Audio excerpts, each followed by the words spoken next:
Ya llegó Enrique, podemos empezar. Buenas tardes,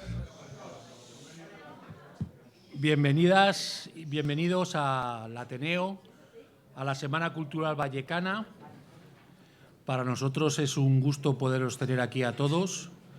Es un año más, ayer fue el primer día de semana, vamos a seguir con actos durante toda la semana y sabéis que no es la primera semana, llevamos ya bastantes semanas. En estas semanas han pasado por aquí Irene Montero, Pablo Iglesias, Yolanda Díaz, Joan Tardá, Gabriel Rufián, Alberto Garzón, Ada Colau, Juan Carlos Monedero, Juan Baldoví, Diego Callamero, Carlos Sánchez Mato, Antonio Maillo y otros muchos más miembros de la izquierda y compañeros de batallas que han tenido el coraje, la valentía y sobre todo el buen gusto de acompañarnos en la Semana Cultural Vallecana. Llevábamos muchos años, y los que sois del Ateneo lo sabéis, intentando que viniese alguien de la izquierda abertzale.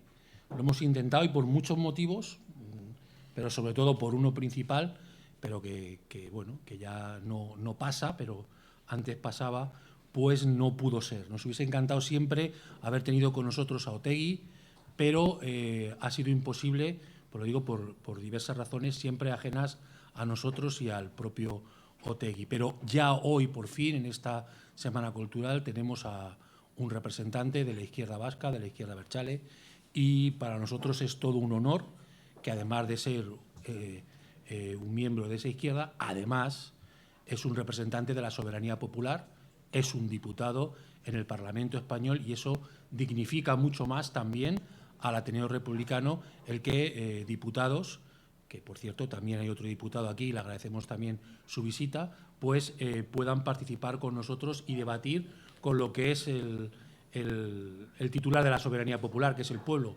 Y para eso venimos aquí, no para escuchar presentaciones muy largas, sino para que podáis charlar con un representante popular, en este caso Óscar Matute. Lo primero que tengo que deciros es que por favor apaguéis los teléfonos móviles, porque si no es un problema y una falta de respeto a todos. Por otro lado, también habíamos pensado que mejor hacíais primero las preguntas y así dejábamos tiempo al ponente luego para poder decir algo, pero hemos decidido que mejor vamos a empezar porque nos diga el ponente y luego intentaremos que por lo menos podamos meter unas cuantas preguntas. Óscar Matute, García del Jalón, porque también las madres tienen importancia y por eso lo digo, nació en Baracaldo el 5 de octubre de 1972, como hemos dicho, es diputado y portavoz de H. Bildu en el Parlamento español y es licenciado por la Universidad del País Vasco en Ciencias Económicas, si no me equivoco. Diplomado. Bueno, eso es lo que dice Google, pero yo también quiero decir y recordar, porque yo siempre te recuerdo y nunca en posiciones cómodas en política, siempre te he encontrado, porque yo la primera vez que tuve conocimiento de ti fue en Euskadi, en la lucha por el tema de la insumisión, que ya y por el tema de la paz en Escubidea, si no recuerdo mal, y militando en la Juventud Comunista. O sea, yo te conocí cuando yo militaba en la Juventud Comunista con Enrique Santiago de secretario general y esa fue la época en la que yo te conocí y las posturas que ya mantenías en el País Vasco, en Euskadi, ya no eran posturas cómodas, porque imaginaros una persona que no era realmente de la izquierda abertzale defendiendo desde posiciones de una izquierda más española, digámoslo así, ¿no? Pues el tema de la insumisión. Y luego, posteriormente, pues coincidiste en Izquierda Unida con Madrazo y toda esa época, que mejor no recordar porque vamos a recordar cosas positivas y cosas de futuro. Yo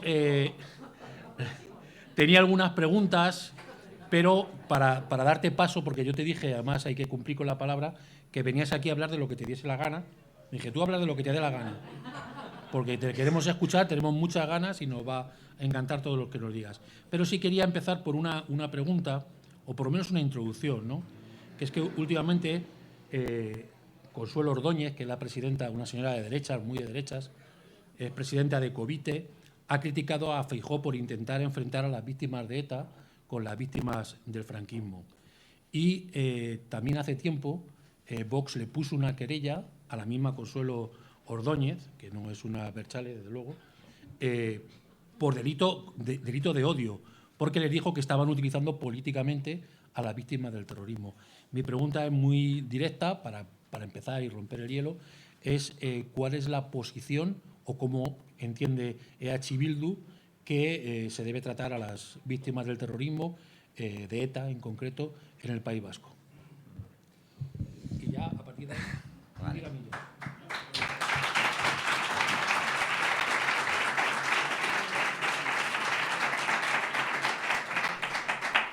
Bueno, arratsaldeon guztioi, eta mila esker gonbidapenagatik. Buenas tardes.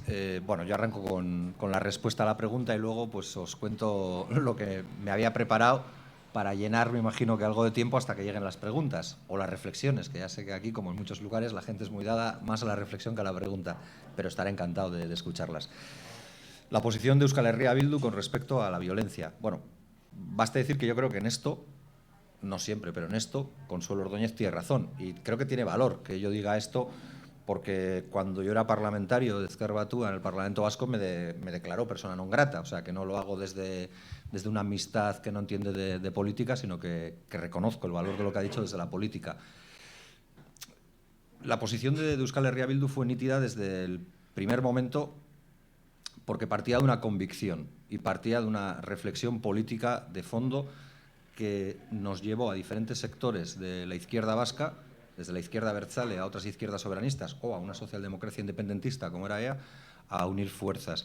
Y tenía que ver con la necesidad de pasar una etapa en la historia de nuestro pueblo. Y era una historia que venía marcada desde el año 59, es el surgimiento, o digamos el surgimiento de ETA, pero lo que tiene que ver con su accionar armado, con la violencia, es más del 69-70, pero era ya, como digo, pues prácticamente muchas décadas sin poder disfrutar de un escenario de no violencia, al menos de una de las partes, porque luego me referiré también a las otras violencias. Nuestra posición siempre ha sido clara. Yo lo dije en la tribuna del Congreso de los Diputados y tampoco sé qué más decir para innovar. O sea, nosotros y nosotras hablamos de verdad, justicia y reparación para todas las víctimas. Hoy no, ayer se cumple un año de la declaración de Aiete, que fue un paso más, en este caso de Sortu, es el partido heredero de la izquierda abertzale oficial y heredero, para que me entendáis mejor, de Herri Batasuna, y de Arnaldo Otegi como coordinador general de Euskal Herria Bildu, donde expresaron no solo la exigencia de verdad, justicia y reparación para todas las víctimas, digamos, en paralelo, en consonancia con lo que en otros procesos de paz se ha hecho y lo que tiene que ver con la justicia transicional, sino que reconocían el dolor causado y pedían sinceras disculpas por el dolor causado por la organización armada ETA. Esa es nuestra posición. Probablemente sin nuestra posición, ya en el 2011, ratificada hace un año en la declaración de Aiete, digamos, con un grado más de profundidad, no se habría llegado a donde estamos. Y lo decimos sinceramente.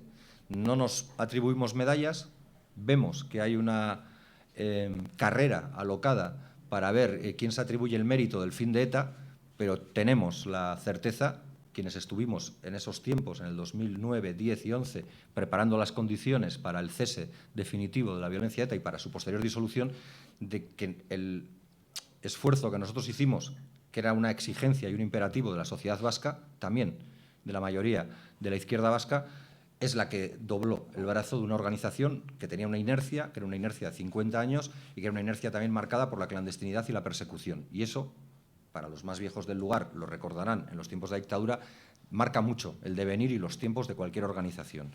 Por tanto, ahí creemos que está la virtud. Y, como digo, respecto a esa pregunta, pues verdad, justicia, reparación para todas las víctimas, todo nuestro respeto, nuestra empatía.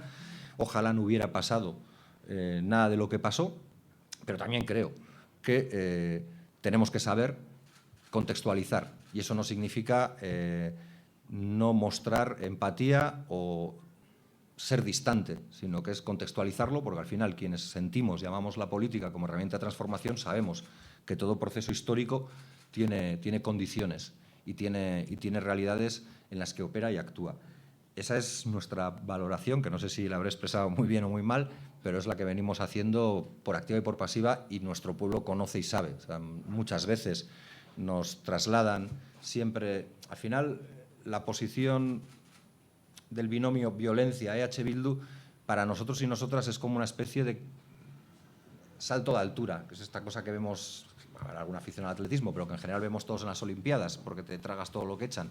Y es esto de subir el listón cada vez más. Da igual lo que diga Euskal Herria Bildu, porque siempre nos van a pedir más, hasta el absurdo. Es decir, hay quien pide que nosotros, o sea, que yo, ayude a esclarecer algunos de los muchos atentados o de los muchos atentados con víctimas que no han sido esclarecidos. Si alguien cree que yo tengo algo que esclarecer, lo que tendría que hacer es llevarme a la justicia. Si no lo está haciendo, y por aquí hay abogados, pues probablemente quien esté cometiendo un delito es él, no yo. O sea, yo creo que un Estado, y el español también, tiene aparatos judiciales, políticos y policiales suficientes como para saber y como para poder investigar en la vida de la gente. Las cloacas existen, ya han existido desde hace muchas décadas, ahora se conocen también mucho más en el Estado español y por tanto ya habrían sacado algo. Pero no me quiero extender mucho más ahí, luego me imagino que en alguna pregunta puede que dé pie a que sigamos en ello. Pero querría ir un poco a lo que esta pregunta me permite hacer, que es explicar qué es Bildu o qué es Euskal Herria Bildu y qué no es Euskal Herria Bildu. Y lo voy a hacer de manera, intentaré, muy somera, muy planeando sobre las cosas para no hacerme eterno tampoco.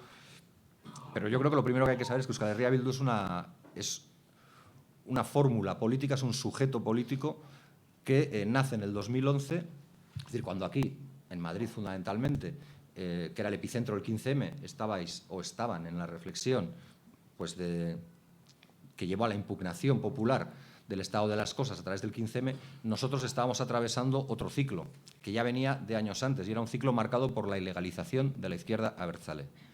La izquierda abertzale fue ilegal en nuestro país durante años. Solo así pudo ser lehendakari el señor Patxi López, que fue lehendakari con el apoyo del Partido Popular y ilegalización de la izquierda abertzale mediante una ilegalización que de facto alteró mayorías que la voluntad popular había expresado por la ilegalización de esas listas en decenas de municipios de Euskal Herria. Y ante ese contexto, junto con el contexto de violencia y de hartazgo en la sociedad vasca, se inicia un proceso de reagrupamiento de fuerzas.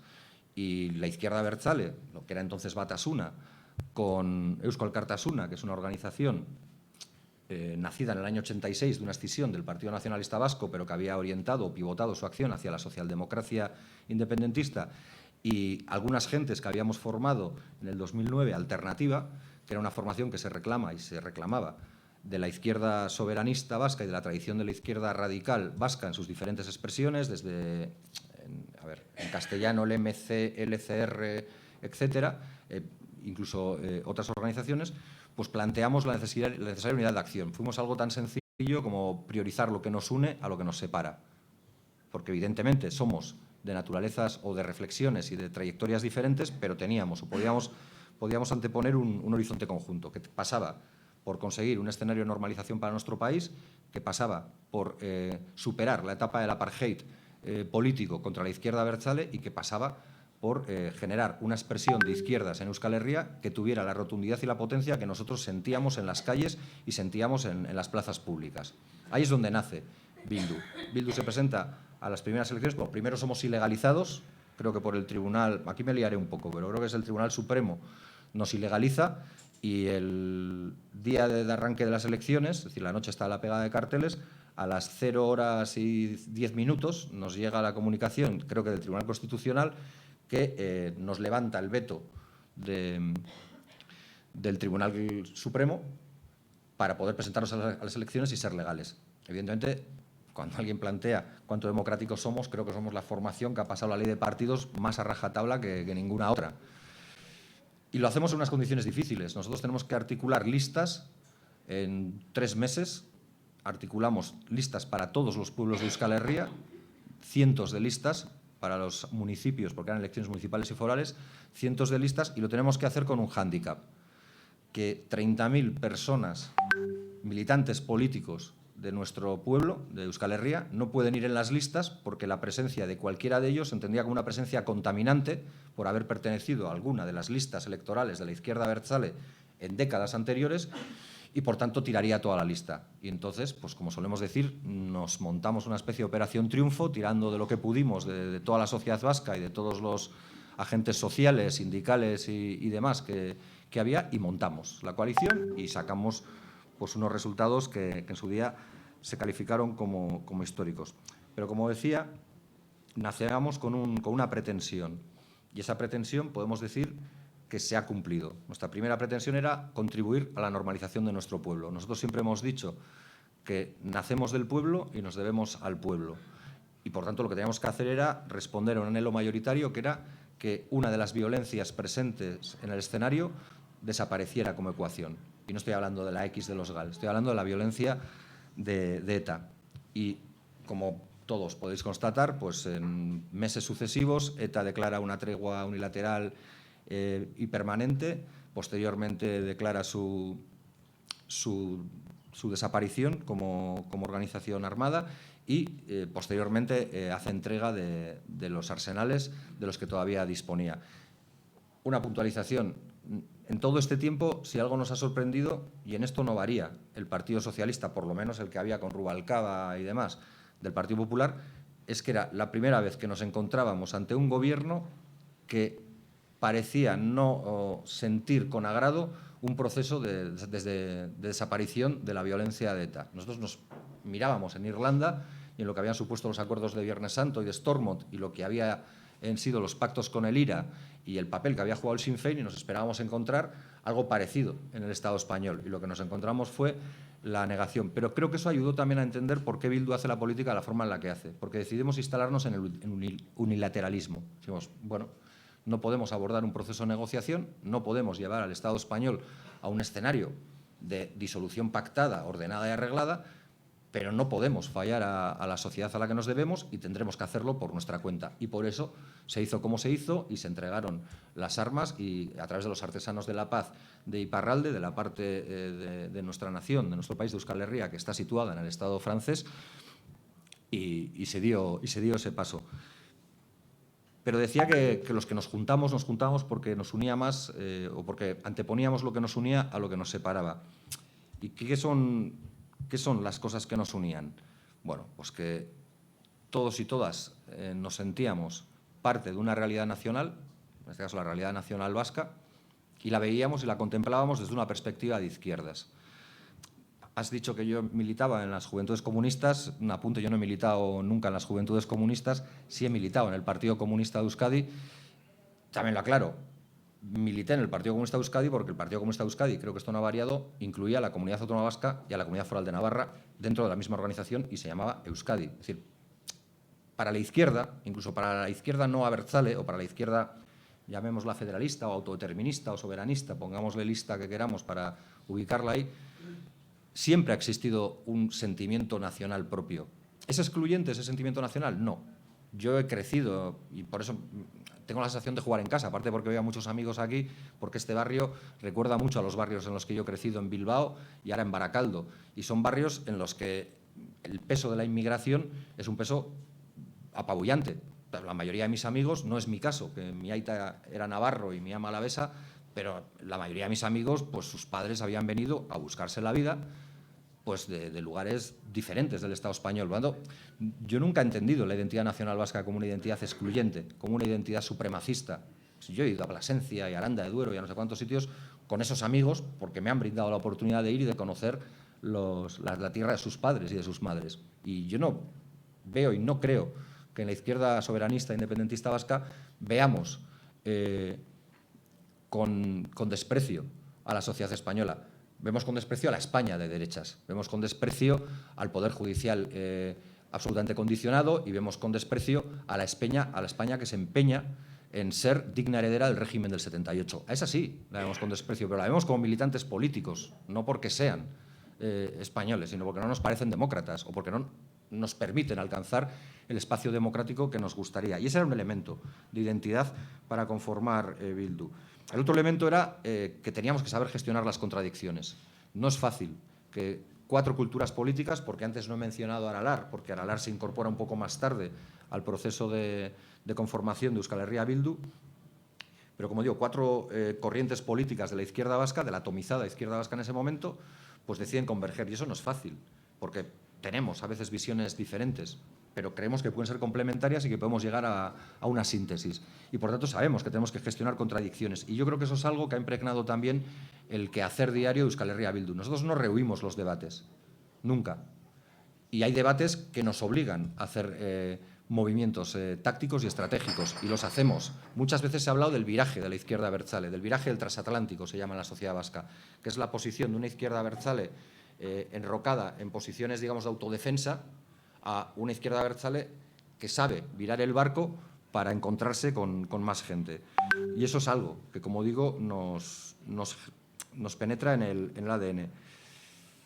Y otro elemento que para nosotros también es importante es ser capaces de entender que no tenemos que ser solo una especie de reserva espiritual de los militantes de izquierda, que tenemos que tener la ambición de querer ganar nuestro país y que tenemos que tener la ambición de ser mayoría y hegemonía, que no es lo mismo, en nuestro país. Y nosotros creemos que nuestro país, que Euskal Herria o que Euskal Herria, se parece mucho más a lo que representa Euskal Herria Bildu que a lo que representan otras opciones políticas, que no digo que no sean legítimas y que no tengan su espacio y su representatividad en la sociedad vasca, pero creo que la mayoría de la sociedad vasca se parece bastante más en sus pensamientos y en sus deseos a lo que representa Euskal Herria Bildu que, por ejemplo, el PNV. Y lo decimos así, y cuando hacemos esa reflexión decimos, pues entonces tenemos que ir a ganar y tenemos que salir de nuestro espacio de comodidad o zona de confort, que se puso muy de moda hace unos años, ¿no?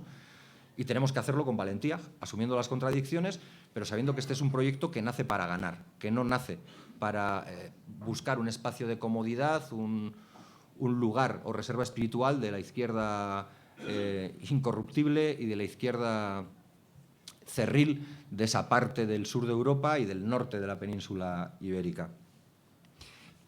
Y nos marcamos 2 elementos, que son, y esto a los más veteranos les sonará, la construcción nacional y la construcción social, o la construcción social y la construcción nacional. Y decimos que son 2 caras de la misma moneda y que así como se construye país, se construye sociedad, y que así como se construye sociedad, se va transformando y construyendo un país.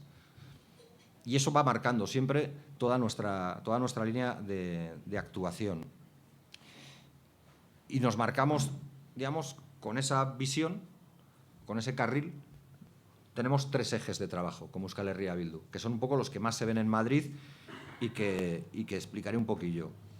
1, el del proceso de normalización. Creo que con la primera pregunta que se me ha hecho pues me ha brindado la oportunidad de explicar un poco. Es decir, en Euskal Herria no ha habido un proceso de paz normal, pero nosotros estamos empeñados en que haya un proceso de normalización y de que podamos alcanzar un escenario de normalización y de convivencia para que haya garantías de no repetición, para que ninguna generación posterior tenga la tentación, ante el orden de las cosas, de volver a empuñar las armas, y queremos que eso se haga incluso frente a los poderes del Estado que no quieran hacerlo, y nos empeñaremos en que se haga.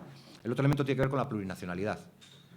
Nosotros queremos poder decidir libre y democráticamente lo que queremos ser, y estamos dispuestos a perder. Y como decía David Fernández, quien fue diputado de las CUP, nosotros estamos deseando perder si hace falta. Lo que queremos es que exista un mecanismo que nos deje perder, que exista un mecanismo democrático que permita que el pueblo vasco pueda expresar en las urnas libre y democráticamente lo que quiere ser. Y no estamos pidiendo nada que no se le haya ocurrido a otra gente. No estamos pidiendo nada que no haya hecho ya Escocia y que va a volver a hacer Escocia.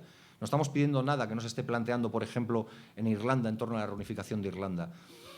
Y puedo entender que alguien diga, bueno, pues es que, ¿y por qué vosotros? Bueno, pues porque yo creo en la concepción ciudadana de la nación. Yo no defiendo que Euskal Herria desde una posición étnica o desde una posición únicamente culturalista o identitaria. Yo defiendo también la conformación de las naciones a través de las voluntades ciudadanas. Y creo que es la manera de izquierdas más lógica de aterrizar al tema, porque si no, ¿cómo entendemos todos los procesos revolucionarios que ha habido desde el siglo XVIII hasta ahora, sino por pulsiones de voluntad ciudadana? Los que decidieron en su momento que era mejor la república que la monarquía y hicieron cosas en la Bastilla. ¿Cómo entendemos entonces que en el 17 hubo un campesinado que decidió que la Rusia de los zares lo único que les traía era miseria y que tenían que tomar el poder en el pueblo? Pues desde una concepción ciudadana, y transformaron sus naciones y les dieron una nueva identidad. Pues eso es lo que queremos nosotros para Euskal Herria. Y el otro elemento tiene que ver con la transformación social. O sea, nosotros nos sentimos profundamente de izquierdas. Y habrá gente que diga, bueno, no seréis tan de izquierdas, o no me gustan algunas cosas que decís, no me parecen de izquierdas. Nosotros venimos de las tradiciones de la izquierda radical, la mayoría de nosotros y nosotras, de las gentes que componemos Euskal Herria Bildu, venimos de las mayorías o de las tradiciones de las izquierdas radicales que han existido en Euskal Herria, y además nos reivindicamos en la sociedad en la que estamos. Y estamos muy orgullosos también de determinadas formas de movilización que se sostienen. Se decía antes que yo participé del movimiento de la insumisión, es cierto, yo fui insumiso, yo fui uno de los miles de insumisos vascos que hubo, pero es que la insumisión no era una lucha o no era una bandera de una izquierda determinada, era la pulsión de un tiempo concreto, de una generación concreta, que no queríamos ir al ejército español y que no queríamos empuñar las armas, y que íbamos tan lejos que no nos bastaba con eso y planteábamos la desaparición de los ejércitos. Y es verdad que por las condiciones, pues en Euskal Herria pudo prender más que en otros lugares la llama antimilitarista, y por eso fuimos muchos más, y por eso era más vistoso o más numeroso todo lo que conseguíamos hacer, tanto en las cárceles como en las calles, con el apoyo social y popular. Pero, como digo, porque teníamos una sociedad en la que nos retroalimentamos. Por ejemplo, lo de Tubacex. O sea, Tubacex no es algo que se le haya ocurrido a un genio del movimiento obrero. Tubacex es recoger la experiencia del movimiento obrero vasco desde Euskalduna y de antes de la fábrica de bandas de Etxebarri, después Euskalduna y después todas las de la reconversión industrial, y mantener el pulso de la lucha obrera a través de la confrontación frente a la concertación a primeras de cambio. Y entonces, con las cajas de resistencia y con otra serie de cosas, y con una visión del sindicalismo que creo que es diferente a la del Estado español, pues se mantiene una lucha que consigue arraigar en la zona en la que está instalada la fábrica, que consigue contagiar a mucha gente en nuestro país, que le da su apoyo y que hace que la dirección tenga que plegar y tenga que doblar la rodilla ante los 150 despidos que quería hacer, cuando toda la plantilla salió a la huelga y decidió estar más de 6 meses de huelga sin trabajar y sin cobrar para que readmitieran a sus compañeros. Pues eso es la expresión de un pueblo, y es ahí donde nos retroalimentamos. Elementos de diferencia en estos 10 años. Bueno, pues yo creo que probablemente con justicia se nos podría decir, no creo que solo a la izquierda vasca. Bueno, cuando hablaba de lo de izquierda, no izquierda, a mí hay muchas veces que este debate, cuando estoy aburrido, lo tengo en redes, y cuando lo tengo que tener en persona, pues igual también me aburre, pero lo tengo, se hace falta. Esto de no se puede ser de izquierdas y nacionalista. Yo soy independentista, no soy nacionalista. Y soy independentista porque tengo la convicción de que la correlación de fuerzas en mi país es suficiente para hacer el modelo social que yo quiero o que tengo en mi cabeza y comparto con mucha gente. Y además, soy independentista porque no creo que en el Estado español se den las condiciones para que se respete mi identidad y mi proyecto como país. No en confrontación con el español, incluso podría ser en colaboración, de buena vecindad, incluso de buena colaboración. Pero es que, por desgracia, y lo digo así, no veo mayorías suficientes, y no digo que no haya partidos que defiendan una idea de la plurinacionalidad, como Unidas Podemos, con la que yo podría sentirme más cómodo que con lo que dice el Partido Socialista o, evidentemente, el Partido Popular, pero la correlación de fuerzas en el Estado español es la que es. Ojalá fuera otra, y yo lo deseo, que algún día pueda ser otra, pero a día de hoy no se da. Pero, como digo, en los cambios diferenciales, ¿qué hemos hecho nosotros? Probablemente hemos pasado, y esto también le pasa a mucha parte de la izquierda o de las gentes de izquierda en el Estado español, hemos pasado de esperar al día D. O sea, no creemos que toda nuestra estrategia pase por preparar las condiciones objetivas para que cuando llegue el día D estemos en disposición de fuerza de alcanzar el poder. Creemos que el día D se trabaja todos los días. Y esa es una lógica que también nos acompaña. También creo que nos hemos desprendido de una cierta visión que durante un tiempo podía aceptar que el cuanto peor, mejor, podía ser válido. Nosotros y nosotras decimos que cuanto peor, peor, porque la población es la rehén de una situación, y es probable que alguien encuentre un germen revolucionario en una situación muy dura, pero eso es olvidar que para que esa situación sea dura hay miles, cientos de miles o millones de personas que se quedan en el camino o que pierden la dignidad en sus vidas.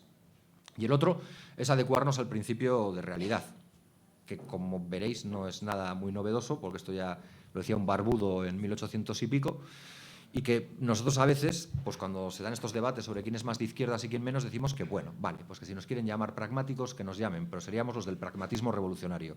No vamos a desviar nuestro foco de nuestros objetivos, que son la creación de una realidad nacional propia y soberana y un Estado social alejado del modelo capitalista neoliberal y en parámetros de justicia social o de socialismo, si queréis.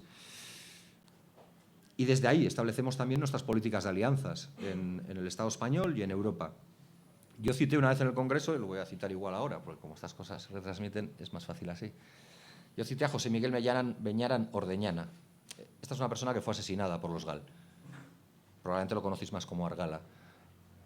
Él decía que a los vascos y a los españoles no nos une pertenecer a una misma nación, que nos une pertenecer a una misma clase.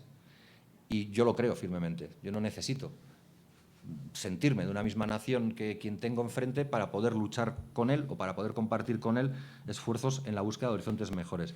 Y eso es lo que intentamos hacer en el Congreso, tanto en las intervenciones públicas como en todo ese trabajo de pasillos que hay en el Congreso y de políticas de alianzas. Y hay otro grande de la izquierda independentista vasca, que era Perico Solabarría, que también nos marca mucho nuestra manera de hacer, que es arisca, que yo lo reconozco, que no somos muy simpáticos probablemente, pero hay gente en Bildu que es muy simpática.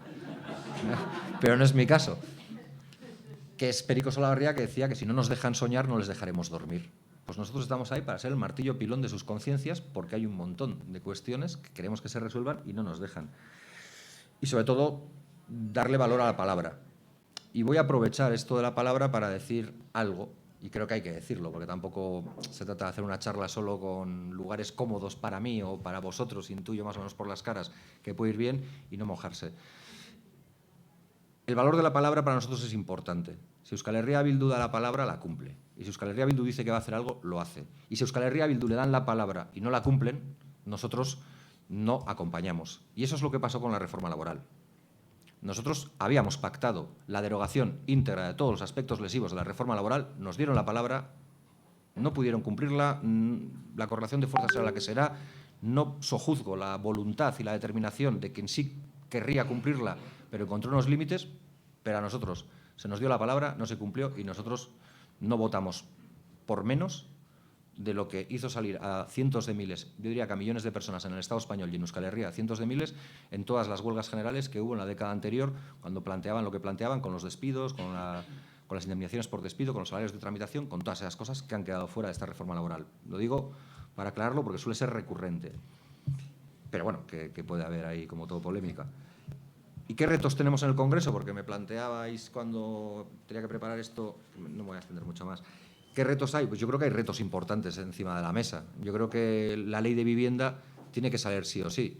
Y lo decimos desde una realidad algo diferente a la del Estado español. Yo siempre digo, cuando me preguntan con la ley de vivienda, que tengo la sensación, y no me parece mal, pero tengo la sensación de que es una ley muy pensada, tanto la que hicieron los movimientos sociales como la que ha hecho el Gobierno, desde la realidad de las dos conurbaciones del Estado español actual, de las dos grandes ciudades del Estado español actual, Madrid y Barcelona, que no es exactamente la misma realidad. ¿Por qué digo esto? Pues, por ejemplo, todo el jaleo este de los grandes tenedores y 10 o más viviendas, a nosotros no nos sirve, porque el 95% de las personas que son arrendatarios de pisos en Euskadi no tienen 10 viviendas. Por desgracia, no, por fortuna, los fondos buitres como tal solo pesan el 5% en las viviendas en alquiler en Euskal Herria. Pero nosotros creemos que lo que se plantea por parte de los movimientos sociales es importante y lo estamos peleando. Y nosotros al Partido Socialista pues le hemos dicho que no nos vamos a mover de ahí, que no nos vamos a mover de la imposibilidad de los desahucios sin alternativa habitacional, que no nos vamos a mover del alquiler social obligatorio y que no nos vamos a mover del topar el precio del alquiler y de rebajar lo de los grandes tenedores a otras realidades. ¿Qué nos hemos encontrado? Pues a día de hoy, y se lo hemos dicho también, pues que el PSOE ha metido una enmienda en no sé qué ley, no sé si la del Código Penal o del enjuiciamiento criminal, que plantea que el desahucio exprés, que se practica ya, el de las 48 horas en el que la policía desaloja, para unos supuestos, se amplíe también para el caso de usurpación. Claro, el caso de usurpación blinda a los fondos buitre. Porque una morada es aquella que habitas, puede ser la primera, la segunda, la tercera, la cuarta o la quinta vivienda de una persona. Es decir, cualquiera de vosotros o vosotras, seguramente ninguno, pero si podría, cualquiera podría tener, o pues yo no, vamos, cualquiera podría tener 5 viviendas repartidas en los 4 lugares o en los 5 lugares en los que pasa algo de tiempo del año, sea 2 días, 5, 8 o 10 meses.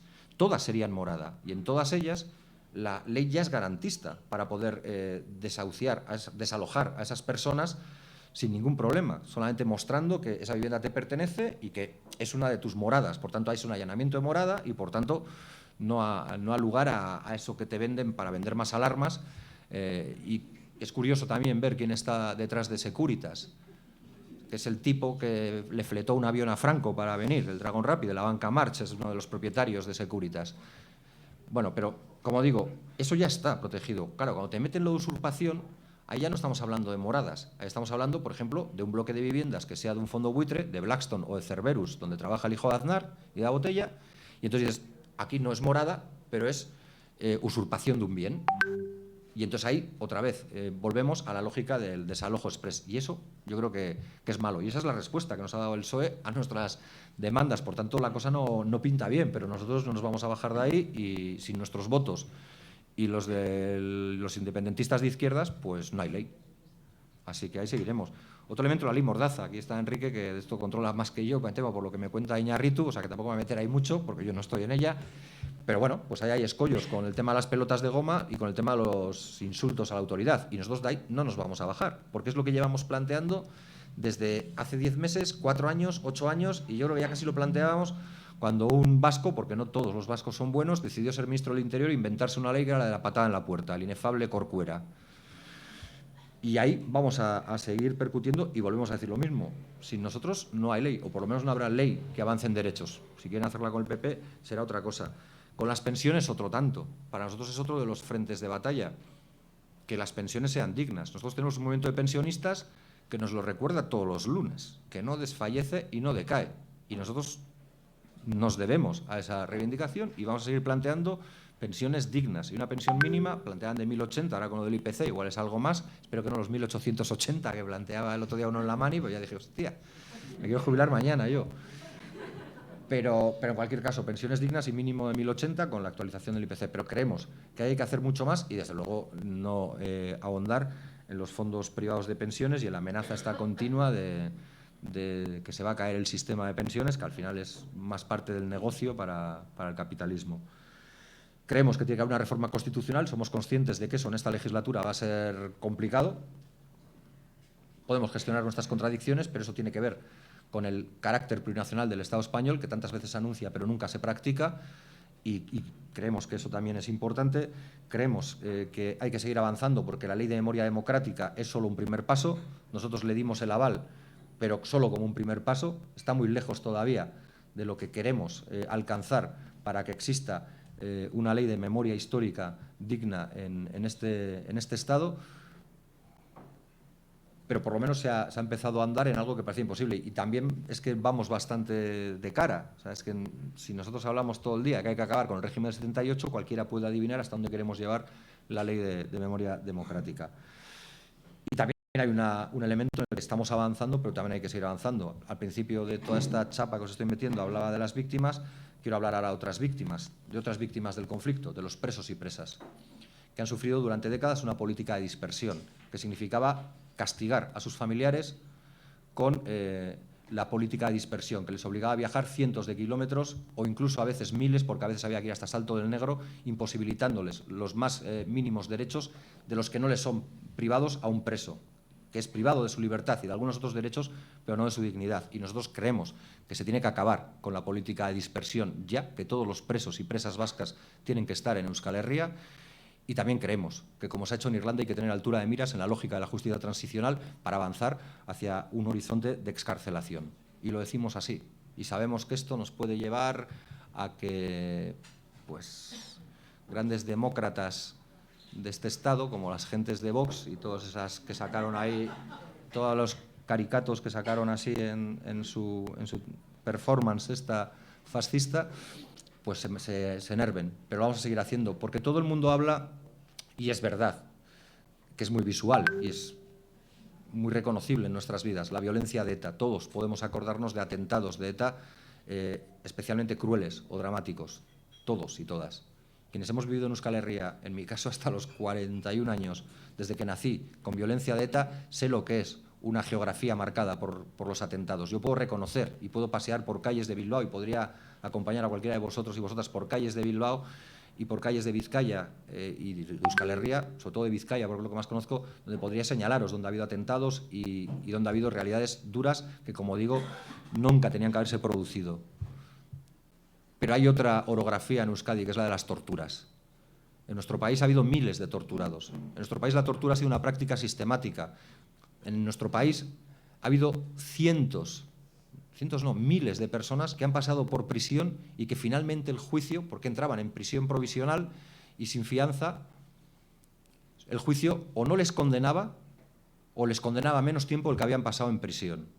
Y esa ha sido una realidad sistemática que tiene que ver desde, claro, hoy nos han dicho los de Vox, no, ha sido Inda, que el que trajo la democracia fue el rey y Suárez. Bueno, pues en la época de Suárez se hizo el Plan CEN, Zona Especial Norte. Ese plan empezó a alimentar la política de las torturas y empezó a alimentar toda una realidad sistemática de práctica de torturas. Y ahora hay documentales y, de hecho, el gobierno vasco, que no lo manejamos nosotros todavía, dijo en un estudio, y está el forense Paco Echevarría, que creo que colabora con el gobierno y creo que es una persona de reconocido prestigio en el ámbito forense, a través de la aplicación del protocolo de Estambul, que es un protocolo para determinar si una persona que denuncia haber sufrido torturas tiene visos de veracidad en esa denuncia, determinaba que en Euskal Herria había habido más de 6.000 torturados y torturadas. Eso también es violencia. Y nosotros también queremos poner encima de la mesa esa reparación necesaria. Y qué decir, ¿no?, de el 75% de las víctimas de la violencia parapolicial o de la violencia de grupos fascistas que han operado en Euskal Herria y que no se encuentran reconocidas como víctimas. Hace 3 días creo que ha muerto la viuda de García Goena. García Goena era un insumiso vasco que, para no tener que realizar el servicio militar obligatorio porque era anterior a la eclosión de la insumisión, se fue a vivir a Iparralde, a la parte del País Vasco francés. El GAL le puso una bomba y lo mató. Tardó décadas su pareja en que fuera reconocida como una víctima del terrorismo, pero ella, aun y con todo, tuvo más suerte que todas las víctimas de los GAL, del ATE, del Batallón Vasco Español, de GANE, de todos los grupos de ultraderecha, incluso de la violencia parapolicial y de la violencia policial con muertos, que nunca han encontrado un espacio de reconocimiento. Y también es nuestro deber y nuestro compromiso para con nuestro pueblo señalar eso, por muy espinoso que pueda ser, porque podría haber obviado toda esta parte y haberme centrado en todo lo que sé o intuyo que os puede gustar oír más. Pero creo que esto también es honesto ponerlo. Dicho esto, ¿es este nuestro gobierno? Pues con todo el respeto, no. ¿Es mejor este gobierno que un gobierno del Partido Popular con el Partido Socialista, es decir, del bipartidismo concentrado, o del Partido Popular con Vox? Pues evidentemente sí. Por tanto, nuestra lógica de actuación, aun con todas esas tareas pendientes que he señalado en vivienda, bueno, me he olvidado cuidados e igualdad, los podría haber metido, perdón por el lapsus, pero todas esas tareas pendientes parten del reconocimiento de una realidad. Y lo decimos también abiertamente. Y seguramente alguien pensará que esto tácticamente no es lo que esperaban, pero es que siempre hemos jugado a intentar moverles el foco y a intentar aparecer donde no nos esperan. Y así hacemos política, y se lo decimos. A nosotros nos interesa que este gobierno siga más tiempo. No sé si con esto le hacemos un favor al Partido Socialista Unidas Podemos, porque hay quien dice que Paje y toda esta gente pues están detectando que nuestro abracillo con ellos es lo que les está hundiendo. Pero nosotros lo decimos abiertamente. Sabemos que cualquier otro gobierno que no sea, y también lo digo con sinceridad, que no sea un gobierno participado por Unidas Podemos y que no sea un gobierno en el que se gire, aunque sea tibiamente, hacia la izquierda, es un gobierno que se va a llevar por delante todos nuestros derechos, y ahora hablo en un plural incluyente, todos los derechos de los ciudadanos y ciudadanas del Estado español, todas nuestras libertades, y si lo hago desde una perspectiva nacional, se va a llevar por delante también nuestro derecho a ser, existir y decidir como pueblo vasco, como nación. Por tanto, aunque aquí nos resulte durísimo conseguir avances, sabemos que en este escenario podemos intentarlo, mientras que en los otros nos veremos en una situación de resistencia. Pero nosotros no vamos a jugar tampoco a escenarios de permanencia en la defensiva. nosotros este curso hemos decidido que la época del no pasarán ya está. O sea, que tenemos que ir a la ofensiva, que no podemos esperar a que se sigan instalando en los marcos mentales de la gente ideas de ultraderecha. Que hay que combatir esas ideas con claridad y que no podemos aceptar que manoseen palabras como la de libertad. Y de eso sabéis vosotras y vosotros bastante más que yo, porque fue el lema de la campaña electoral de la presidenta de la Comunidad de Madrid. ¿Cómo se puede ser libre cuando no tienes un trabajo digno? ¿Cómo se puede ser libre cuando no sabes si vas a llegar a fin de mes? ¿Cómo se puede ser libre cuando no eres dueño de tu ocio, ni de tu tiempo, ni de tu vivienda? Eso es la libertad. Y eso es lo que hay que trabajar y eso es lo que hay que confrontar. Y a la derecha no se le para contemporizándola. No se le para haciendo tonterías como la de que he señalado antes, de meterlo de la usurpación en el Código Penal, porque así la gente que en los pueblos me dice que si se va a comprar el pan, coño, que le ha oído a la Susana Griso o a la Ana Rosa, que igual se te meten 14 y se estiran 3 años. Y pues a la gente no se la combate diciendo, no, bueno, el alcalde quiere volver a ser alcalde y en su pueblo la gente se cree lo que dice porque lo que sale en la tele es verdad, pues voy a hacer esto. Pues no, se le combate desde la lógica de esa confrontación. Y a los bancos igual, y a nosotros nos parece bien que se les pongan impuestos a la banca y al oligopolio eléctrico. Y fíjate que algunas de las bancas importantes y de las empresas del oligopolio eléctrico son vascas, como Iberdrola o como BBVA, pero nos parece muy bien, nos parece muy bien. Es más, creo que también ahí hay que ser todavía más ambiciosos y hay que pedirle al Gobierno que sea mucho más ambicioso, porque lo que va a recaudar con el impuesto a la banca no es ni 10 veces lo que el Estado le dio al sistema bancario para rescatarlo de la ruina. Y hay que romper la mentira de no, eso se le dio a cajas de ahorros, que es donde metían los políticos a la gente, que es verdad, que metían a políticos, y entonces esto no tiene nada que ver con los bancos, porque ¿quién se ha quedado con los activos? ¿Y quién se ha quedado con el mercado que tenían las cajas de ahorro? Los bancos, que ahora creen que dar algo de dinero es absolutamente injusto. Y voy terminando ya. Para nosotros, y a mí me toca la parte institucional, pero para nosotros es muy importante, y vuelvo a citar a Perico Solabarría, tener una perspectiva de pisar barro. Y para nosotros la lucha institucional, sin lucha social y sin lucha popular, no tiene sentido. Nosotros tenemos una manifestación el 12 de noviembre otra vez, como tuvimos el año pasado, el 20 de noviembre. Queríamos hacer nuestra contramanifestación a lo que otros hacen en otros lugares, para sacar a nuestra gente a las calles y para decirles que en Euskal Herria sigue existiendo una parte de nuestro país que se reconoce como país, no contra nadie, sino a favor de la gente que lo integra y de quienes lo puedan integrar a futuro, y que además no quiere pasar por los aros. Y vemos también con envidia, por ejemplo, lo que está pasando en Francia, en esta huelga general de hoy. Porque en Francia el lema principal, no digo que no haya otros, el lema principal de la huelga general de hoy tiene que ver con que el salario mínimo, que actualmente está en Francia en 1.600 euros, se eleve a 2.000 euros, y tiene que ver con que la edad de jubilación, que en Francia está en 62 años, no se mueva de 62 años. Y creemos que eso tendría que llegar a nuestra realidad también, porque si no, pues nos llevará por delante la ola autoritaria. Porque hay quien decía que España en realidad era como un tiempo después de lo que pasa en Francia. Decía alguien, no, lo que pasa en Francia 10 años después acaba pasando en el Estado español.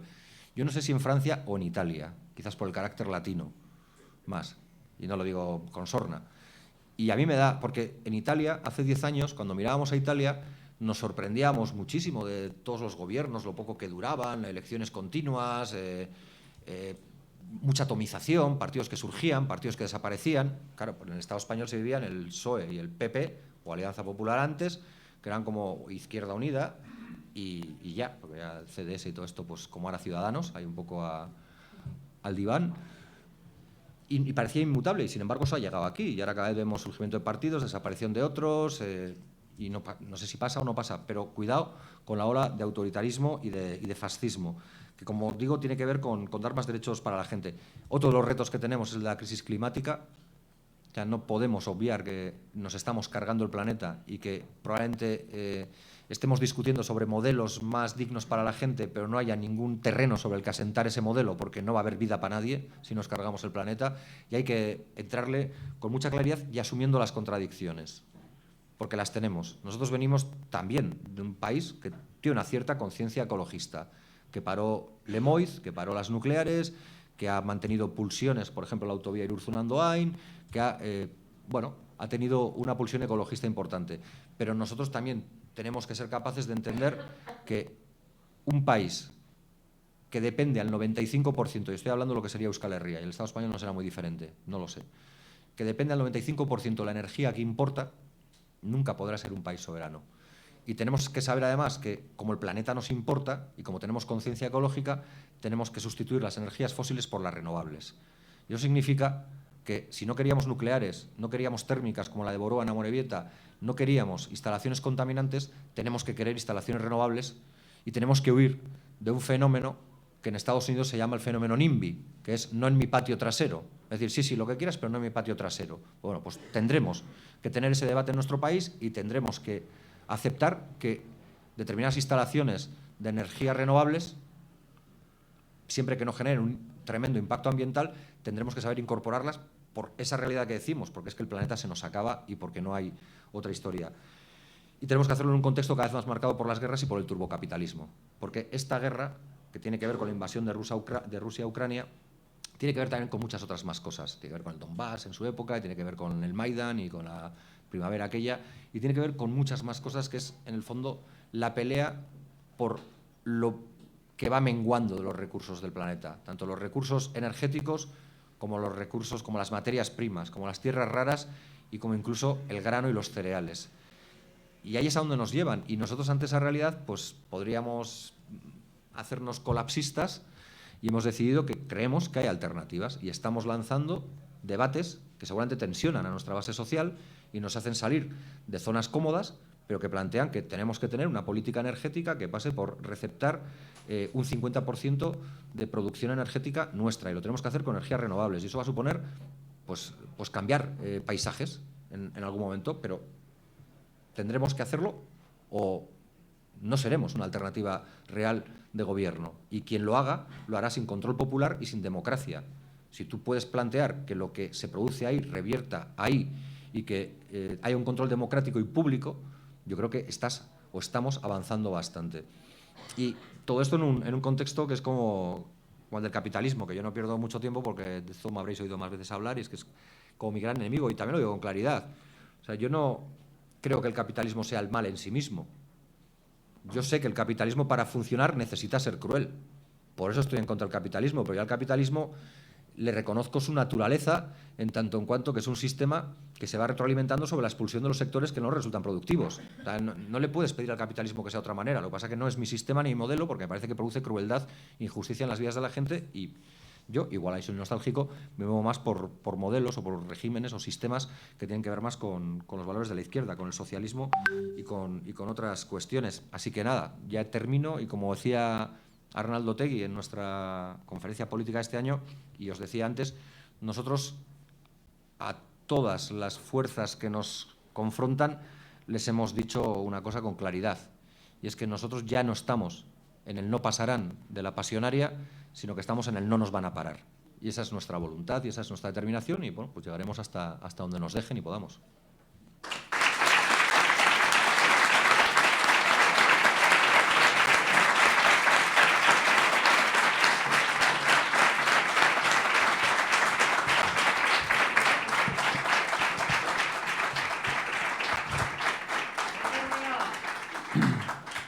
Pues muchas gracias, Óscar.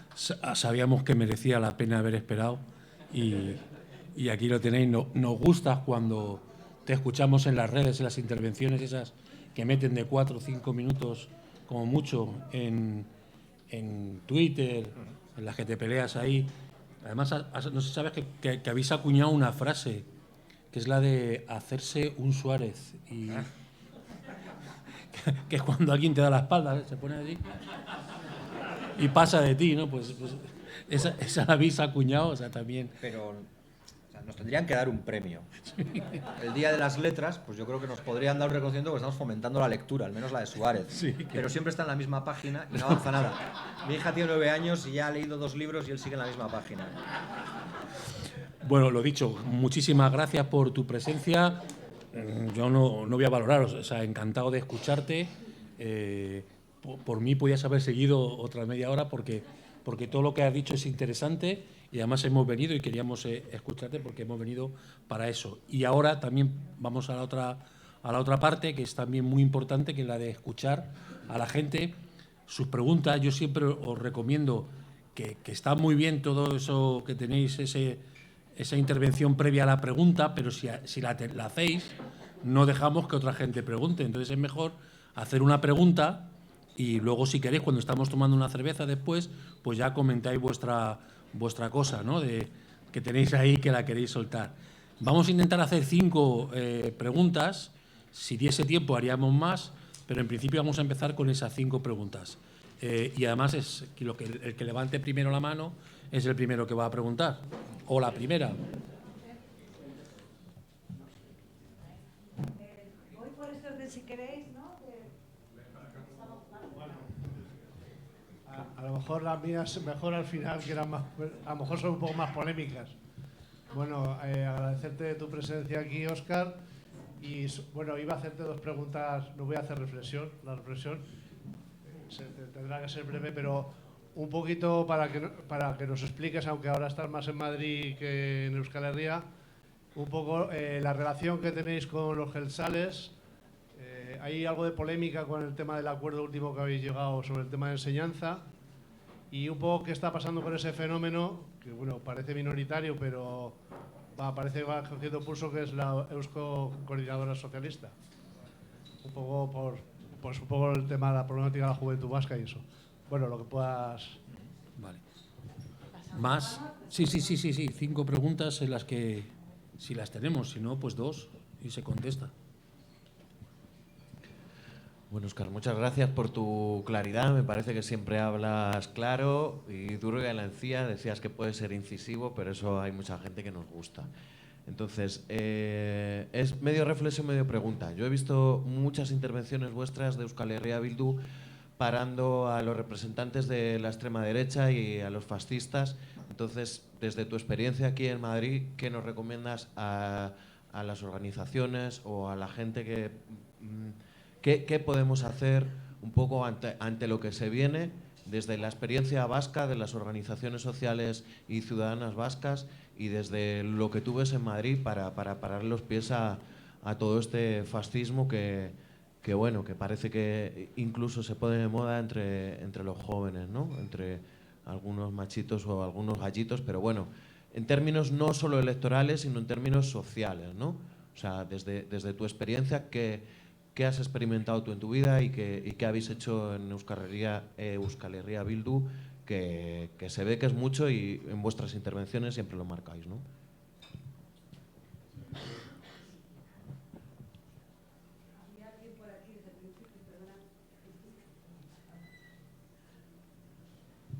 Arrasaldeon, Óscar. Julen de Iruña. Yo agradezco al Ateneo Republicano, creo que tú también, y todos. Yo como militante, a mí me tienes ganado. Entonces, la charla que has dado hoy, la pregunta es también, o sea, es mitad pregunta, mitad compromiso. Exportarla al Estado español, Gastela, Extremadura, Andalucía, porque esta comprensión que yo creo, bueno, este público le tenemos ganado, digamos, un poco en el Vallecas, pero exportarla a más sitios, ¿sabes? Y ese marco que has dicho tú, el marco de hacer enfrente al fascismo que nos viene encima, mucha gente, tristemente, es muy ignorante, ¿sabes? Entonces es muy ignorante en cuanto al pensamiento. Entonces Bildu, Bildu, se piensan que somos lo que somos, ¿no? Malamente. Entonces exportarla, yo sé que las cabezas visibles va a ser un curro para ti del copón, pues si no vas a estar todo el día. Entonces, bueno, de una manera exportar este tipo de charlas para hacer comprender, ¿sabes? Y hacer las conciencias que nos conozcan un poco y que nos conozcan un poco nuestro pensamiento. Entonces, bueno, la pregunta es ¿qué podemos hacer nosotros más? O sea, o aportar hacia digamos, promover este tipo de charlas. Y también pues animar a los compañeros que están aquí de Enrique Santiago y del Partido Comunista también, para hacer frente común al fascismo, que es muy peligroso lo que tenemos encima. Es que ricasco. Venga, 2 preguntas más.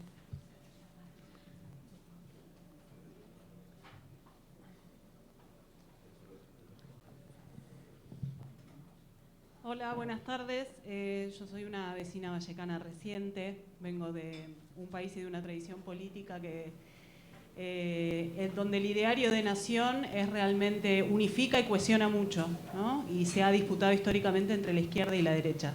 Lo que me encuentro acá es completamente distinto, ¿no? Entonces, mi pregunta es, por un lado, si consideran que existe alguna, más allá de las luchas cotidianas, de las reivindicaciones cotidianas, si consideran que existe alguna idea fuerza, algún horizonte estratégico que pueda unificar a las distintas izquierdas que conviven en los distintos territorios, y si creen además que tiene sentido, que es necesario invertir esfuerzos para invertir esa correlación de fuerzas que comentaba en su intervención a la hora de disputar el Estado español. Y la última. A ver, hay una palabra que vive aquí y otro compañero aquí. Y si Bueno, queréis, podemos hacer 6.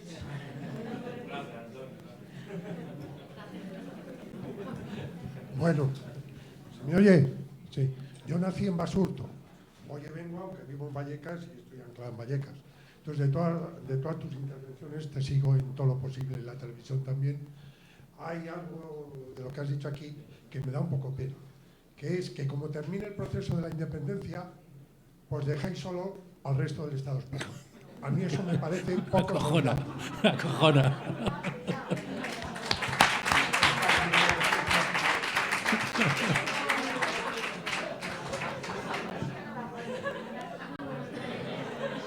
Bueno, Perdón. yo, Óscar, un placer escucharte, la verdad. Gracias por venir. Aquí ando. Yo quería preguntarte, has hablado de la reconversión del modelo energético, de renovables, y cosa que está muy bien. Y yo, al hilo de esa reflexión, quería preguntarte si a plazo más corto ves posible lo que parece la demonización de la nacionalización de industrias ya existentes, que creo que se podría hacer a un plazo más corto, y si lo ves posible, viable, y si lo verías efectivo. Creo que en Francia ya se ha hecho, y bueno, aquí se hizo a la inversa, ¿no?, con Endesa, y ahora estamos pagando los platos rotos. Así que nada, preguntarte si es posible, si sería viable y si lo verías eficiente.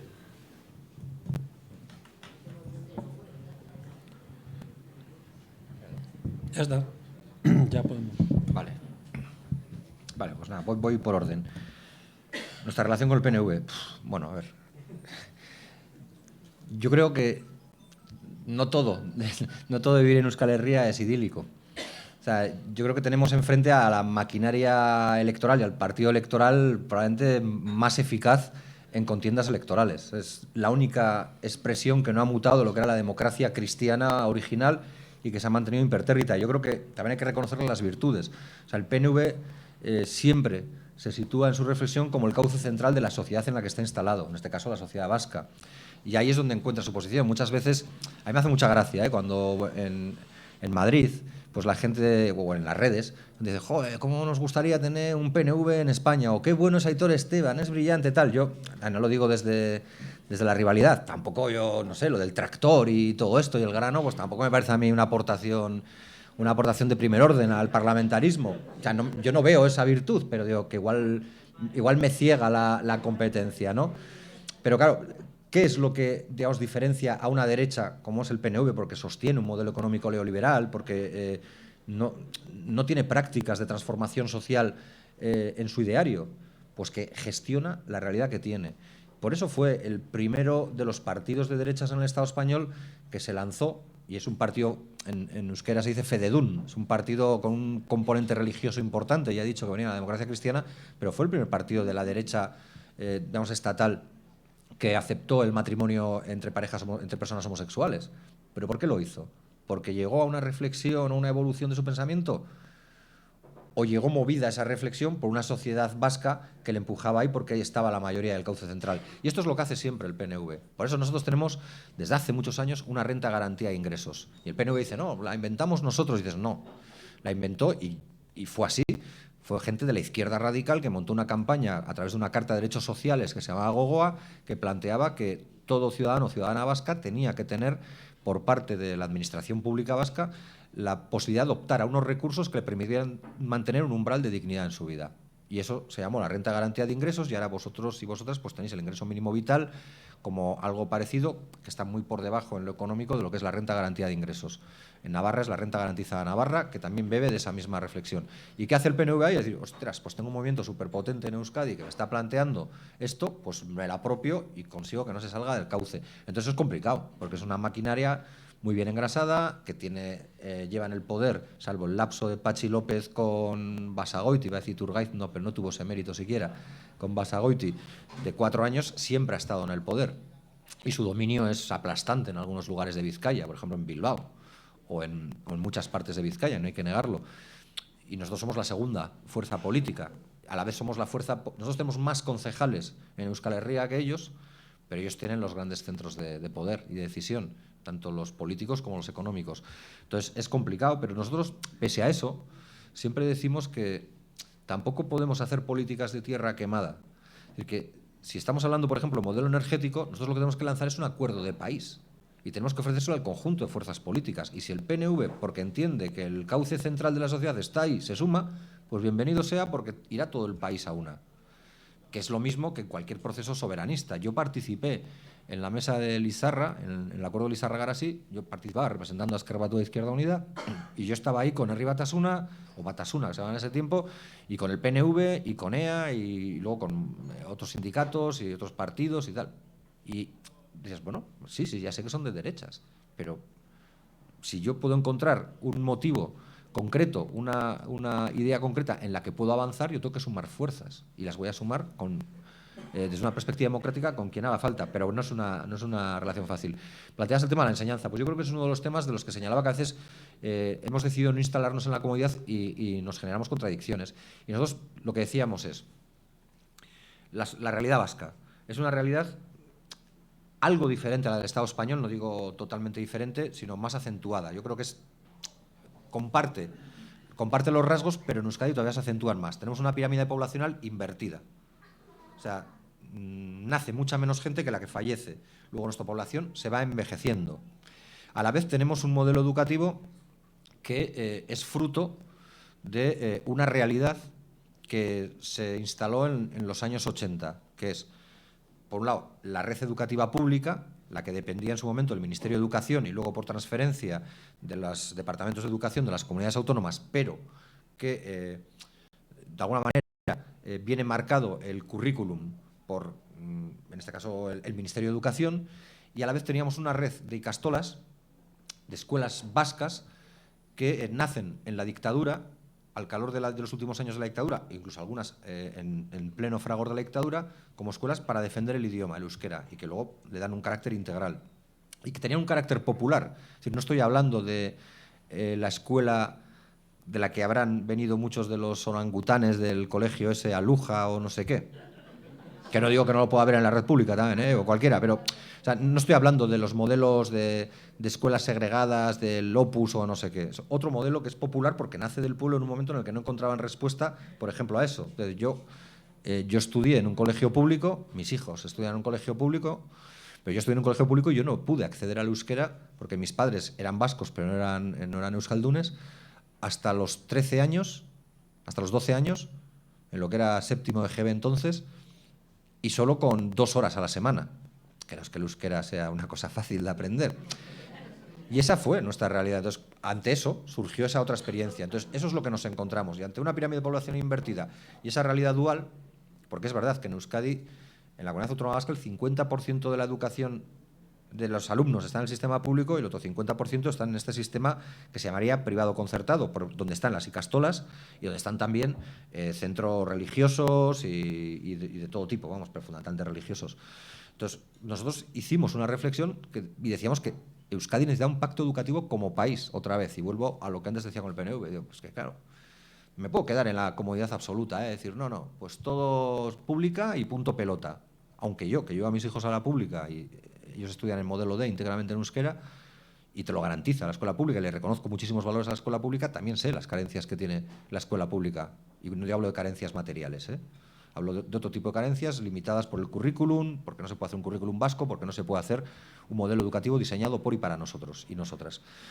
Entonces, en ese debate, pues bueno, decidimos, en vez de quedarnos en la posición cómoda, pues buscar un acuerdo, y al final se alcanzó un acuerdo que es verdad que ha tenido contestación, y es verdad que ha tenido contestación también dentro de H. Bildu. Es más, en mi formación política, en Alternativa, ha tenido bastante contestación, y creo que es honesto decirlo, porque estamos muy lanzados o muy defensores de la educación pública y de la escuela pública vasca como el eje vertebrador de lo que tenga que ser la escuela vasca de una hipotética nación libre y soberana.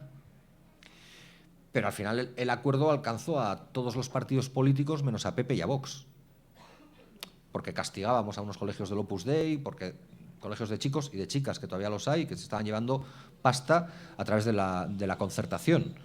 Bueno, castigamos, quiero decir, que se decía que no se les va a dar un pavo más y que no, que ese modelo educativo no cabe en la red de concertación, es decir, de dinero de todos y todas, porque crea élites y porque además segrega, ese sí segrega realmente. Y el otro gran debate es el de la segregación.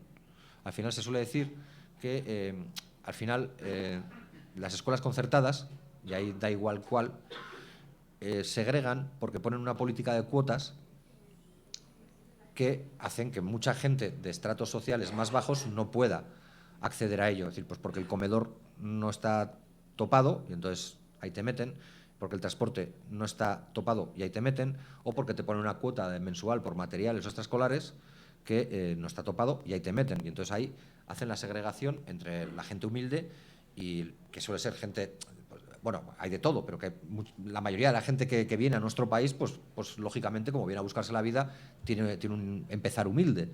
Y entonces consigues que haya escuelas segregadas donde, pues de repente, y eso no es normal, pues te encuentres en una realidad donde no hay ninguna persona, pues que sus aitas o sus amas, o sea, sus padres o madres, pues sean de Latinoamérica o de África o del Magreb, y otras donde pues hay 14, 15, 18 nacionalidades.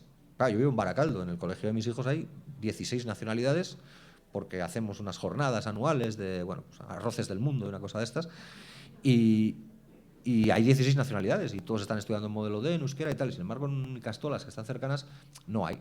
Entonces, esta ley también lo pretende evitar, porque acaba con el sistema de cuotas, no permite que a cualquier escuela que esté financiada por dinero público pueda establecer el sistema de cuotas. Creemos que con eso se acaba la segregación, pero yo ahí me planteo si no es más segregación lo suyo que lo nuestro, porque al final vivir en Baracaldo e ir a un colegio donde no hay ningún niño o niña que sus padres sean, pues me da igual, de Paraguay, Ecuador, Salvador, Marruecos, Argelia, Nigeria o cualquier otro lugar, es más raro y por tanto te aleja más de tu entorno sociológico o donde vives que donde yo vivo, que en el fondo la escuela es un reflejo de la sociedad en la que yo vivo y del pueblo en el que yo vivo.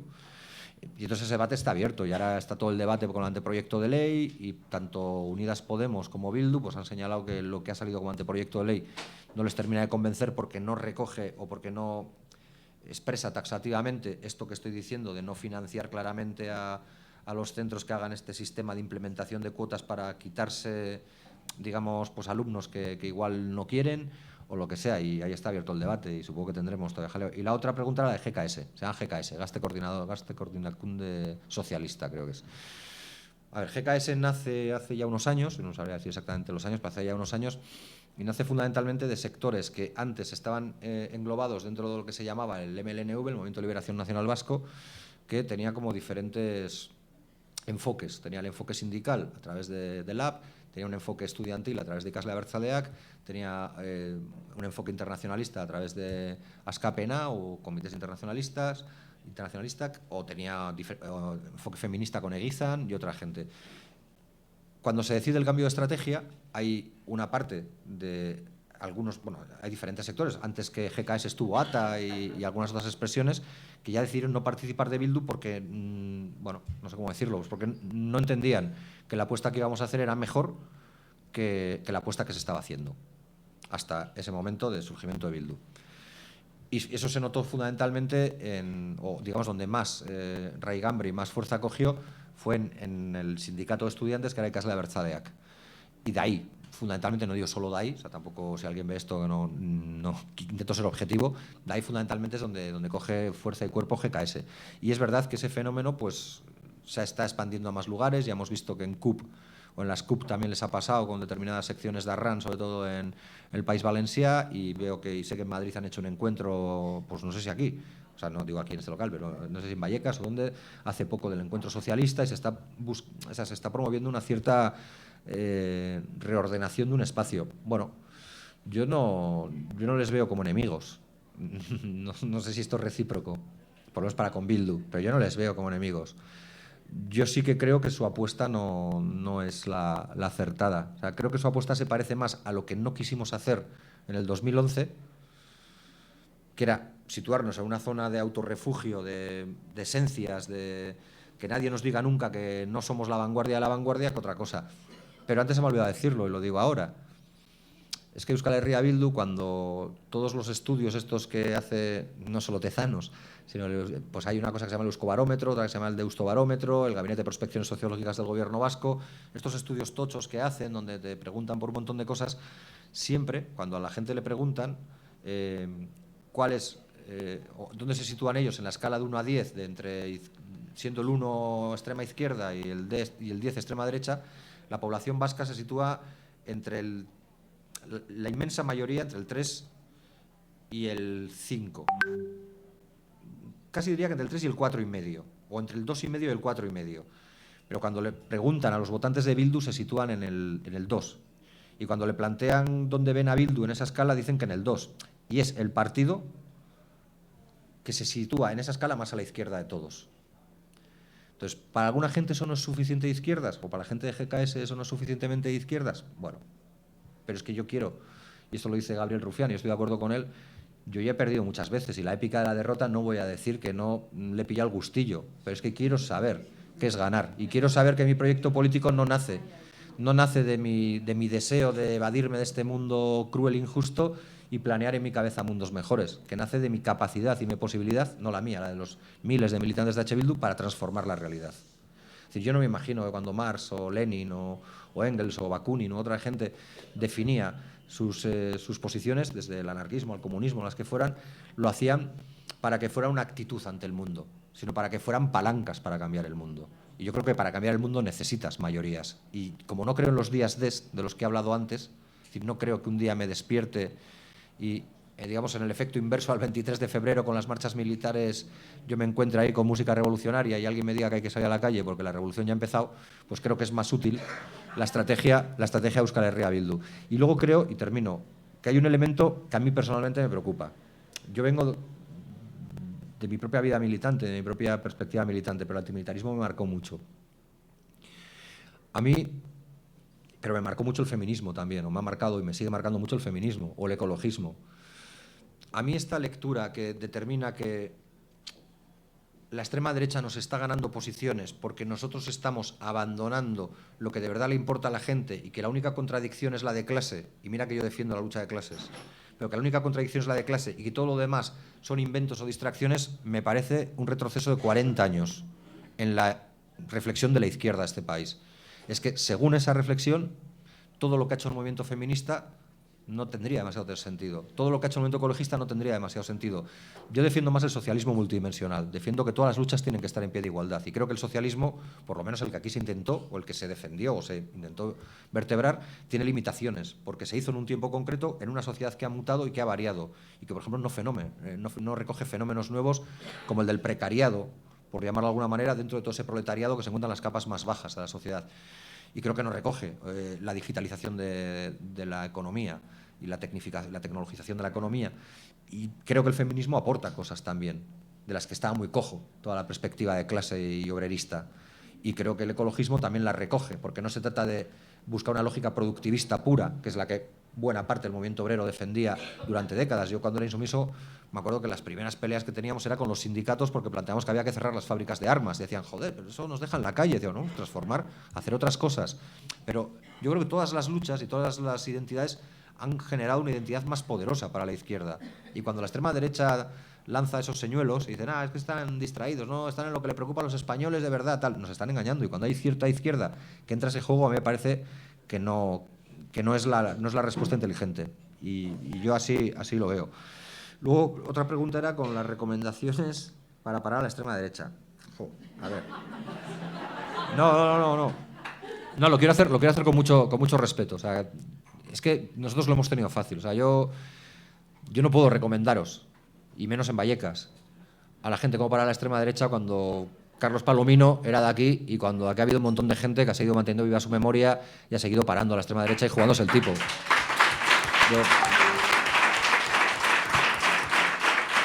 Claro, yo no puedo, a diferencia seguramente de muchos de vosotras y vosotras, yo no puedo buscar un pasaje en mi historia, en mi vida, en la que yo me haya encontrado con gente de extrema derecha y me haya visto, digo en Euskal Herria, y me haya visto en riesgo de estar jugándome la vida.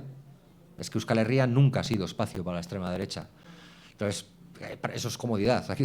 Yo no he vivido con la extrema derecha. La extrema derecha es residual en Euskal Herria. Y en la extrema derecha hay una conciencia antifascista muy clara. Probablemente porque perdimos.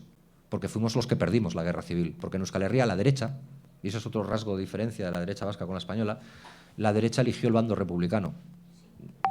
Por lo que fuera, pero eligió el bando republicano y perdió con nosotros. Y como perdió con nosotros, comió con nosotros y con nosotras todo lo que fue la dictadura. Y eso seguramente nos vacunó para que la mayoría del pueblo vasco desterrara cualquier actitud fascista. Y por eso Euskal Herria no es un terreno en el que el fascismo campe a sus anchas y entonces no tenemos tampoco que dar grandes lecciones de épica en enfrentamientos con ellos. Yo creo que vosotros tenéis mucha más épica y valentía porque vosotros les hacéis frente. Sí, no, pero ya te decía antes, no, entiendo la pregunta, pero que yo creo que es bueno ponerla ahí porque si no parece que vas exportando fórmulas de éxito y no tenemos la de la Coca-Cola. Pero en el Parlamento, pues lo he dicho antes, o sea, yo creo que es que no hay que aceptar sus marcos, hay que combatir sus marcos y no hay que dejar que te pisoteen. Y bueno, está Enrique aquí, yo oigo cuando a él le llaman las de Dios con lo de las FARC y no sé qué, y él oirá cuando a nosotros nos llaman terroristas, asesinos, tal.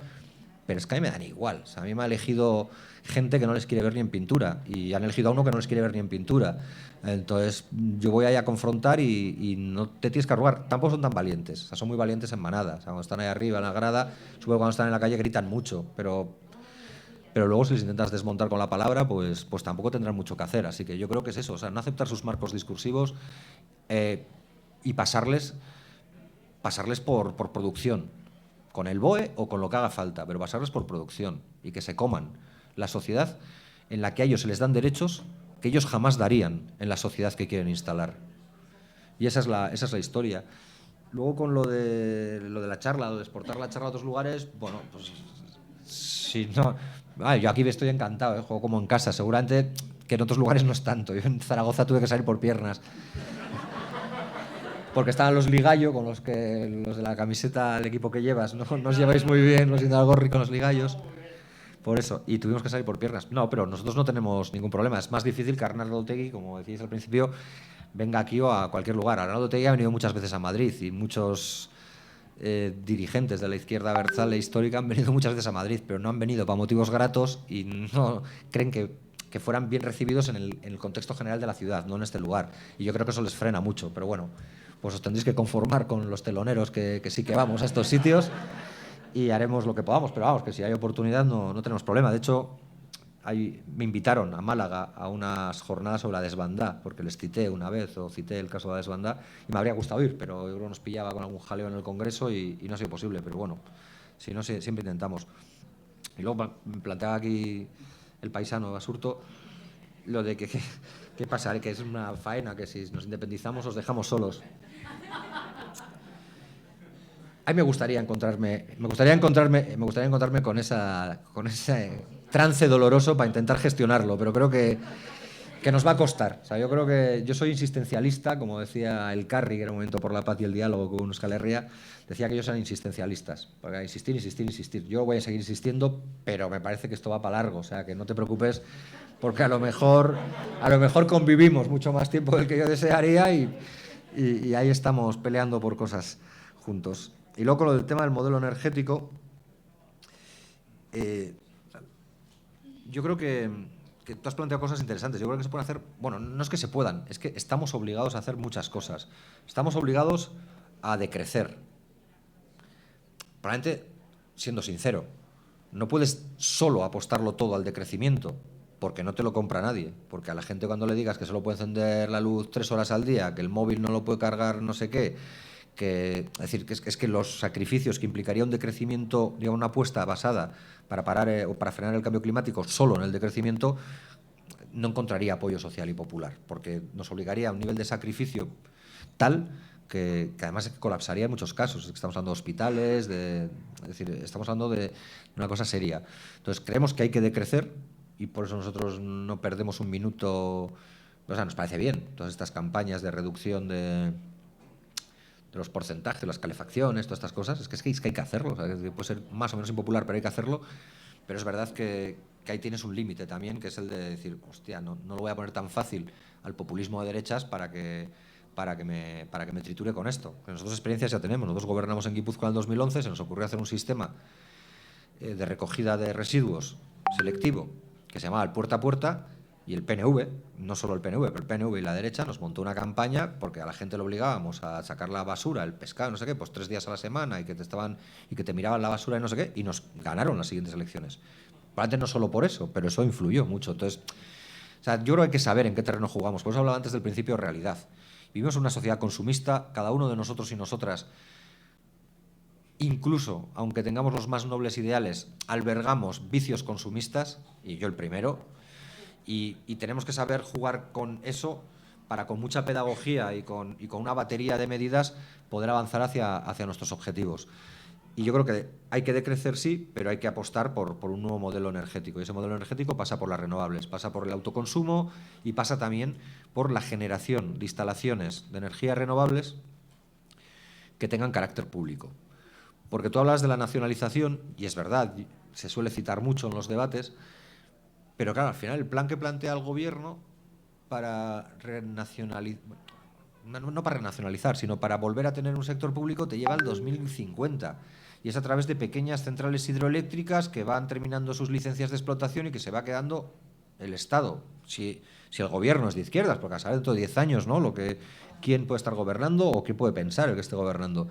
Y eso no da. Entonces, ¿se pueden nacionalizar empresas? Sí.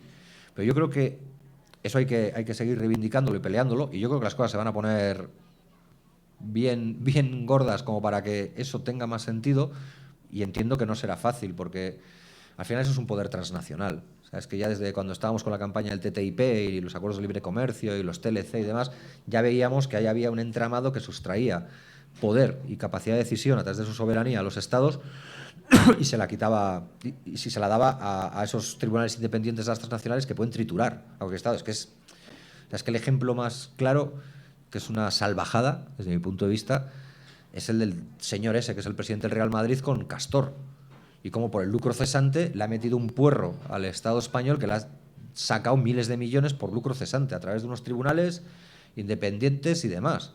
No digo independientes de la justicia española, sino por estos tribunales de comercio y demás. Entonces ahí va a haber un problema, ¿no? Yo no creo que la vía de la nacionalización sea fácil. O sea, podría decir aquí que sí, nacionalización ya de Endesa, Iberdrola y tal, pero imagino que, salvo que lo tomes así a las bravas, en un expropiense, que diría Chávez, pues no será muy fácil.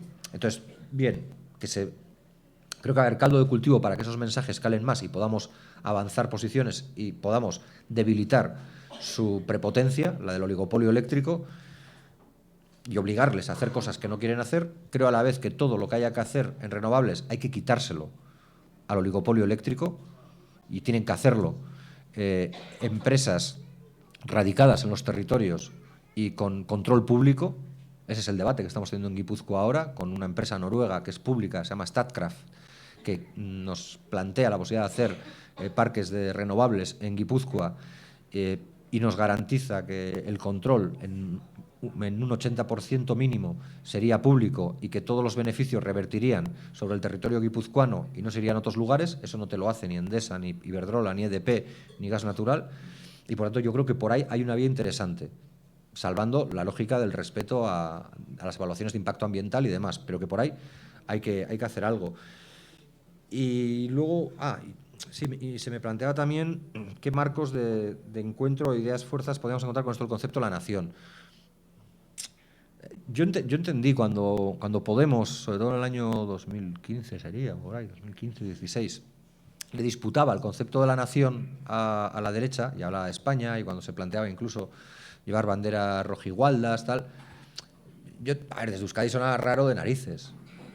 Pero yo entendía, la lógica, porque tiene que ver mucho con lo que tú decías, con la lógica de disputarles el concepto, el símbolo, e intentar darle una perspectiva, un enfoque diferente, que es lo que hacemos nosotros contra el PNV. O sea, el PNV defiende la identidad nacional vasca, nosotros también, pero nosotros le damos el enfoque de izquierdas, el enfoque de una nación de ciudadanos libres e iguales, y ellos pues de una nación convencional, con sus servidumbres al poder económico y a las élites. Entonces, a mí me parece lógico que en España eso sea. O sea, la Ikurriña es tan nuestra como suya, por ejemplo. Y por eso digo que viendo desde fuera, pues lo entiendo.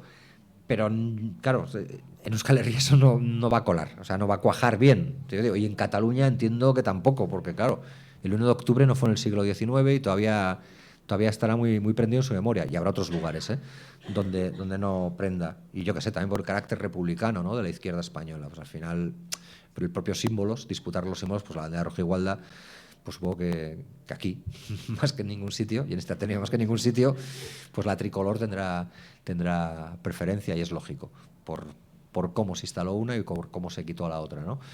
Pero yo creo que sí que hay un elemento ahí que nos puede servir y que no va tanto con los símbolos, sino con los mecanismos democráticos.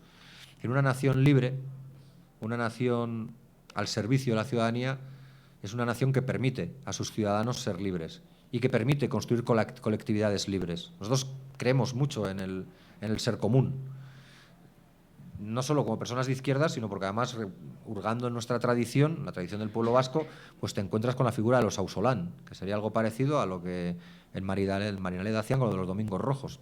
Entonces, nosotros tenemos esa cultura comunitaria y a partir de ahí decimos, joder, donde sí que puede haber ese encuentro para esa nación libre, que aspira a serlo, es en el derecho a decidir, en el derecho a autodeterminación. Hagamos de eso. Y sé lo difícil, que es en el Estado español. O sea, no estoy llamando holgazán a nadie. Sé lo difícil que puede ser, pero yo creo que en el derecho a decidir se puede avanzar. Es decir, si alguien cree que esta es una nación de pleno derecho, hagamos que todos los ciudadanos nos sintamos de pleno derecho y podamos votar, y que las nacionalidades o que las realidades ciudadanas colectivas que se expresan en términos de comunidad que quieran, puedan decidir libre y democráticamente si participan o no. Si no, pues siempre nos quedará un poco el ejemplo que nosotros hemos utilizado muchas veces en debates en Euskal Herria, que era lo de, bueno, pues esto es como un matrimonio, como podía ser en la dictadura, cuando las mujeres no podrían abrir cuentas bancarias sin la firma del marido, donde tenemos que estar porque el marido decide que tenemos que estar, pero donde yo no quiero estar, donde no me dejan decidir si quiero estar o no, sino que como el marido decide, en este caso el marido sería el Estado español, pues yo tengo que estar. Entonces yo creo que por el derecho a decidir, por el principio del derecho a autodeterminación se podría hacer, y el derecho a autodeterminación, pues hombre, si yo no estoy muy equivocado, pues Vladimir Ilich Ulyanov pues ya lo teorizó en su día, o sea que parece que en todo caso ahí no tiene que tildarnos nadie de habernos entregado a veleidades nacionalistas, sino que podríamos decir con orgullo que el nacionalismo ha encontrado en tesis de Lenin la respuesta a sus problemas de encaje territorial en una u otra realidad. Bueno, pues